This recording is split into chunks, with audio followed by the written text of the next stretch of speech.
એક નદી બનશે, જે નદીનું નામ ગંડકી નદી. જે તુલસીજીનું શરીર હતું એ જ ગંડકી નદી, જે બિહારમાં નેપાળમાં જે વહે છે એ ગંડકી નદી જે છે એ તુલસીજીનું સ્વરૂપ. અને તુલસીજીના જે વાળ હતા એ વાળ જેવા પૃથ્વી પર પડ્યા એટલે એ થઈ ગયા તુલસીજીનો છોડ. આપણે જે તુલસીજી આપણે વાવીએ છીએ ઘરે ઘરે એ તુલસીજીના વાળમાંથી થયા છે. અને ભગવાન કહેવા લાગ્યા કે તમારા એ વાળમાંથી જે તુલસી ઉત્પન્ન થયા એ મને અત્યંત પ્રિય છે. અને ભગવાન વિષ્ણુએ તુલસીનો મહિમા ગાયો છે.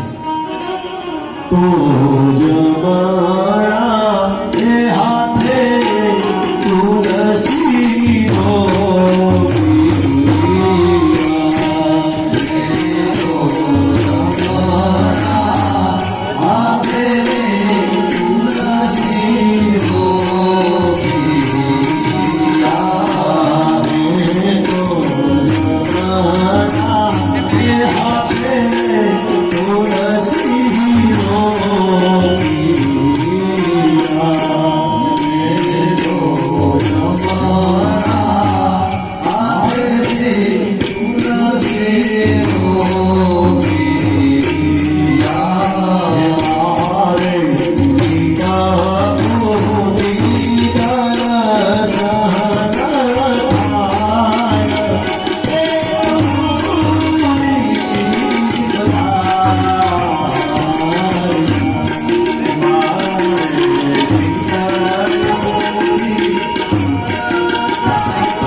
પ્રાપ્તિ થાય એ સાચા નારાયણ કહે છે.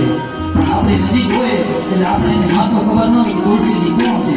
એ તુલસીજી એ જ કે જે ત્રેતાયુગની અંદર જે સીતા હતા એ તુલસી છે. દ્વાપરમાં જે દ્રૌપદી હતા એ જ આ તુલસી.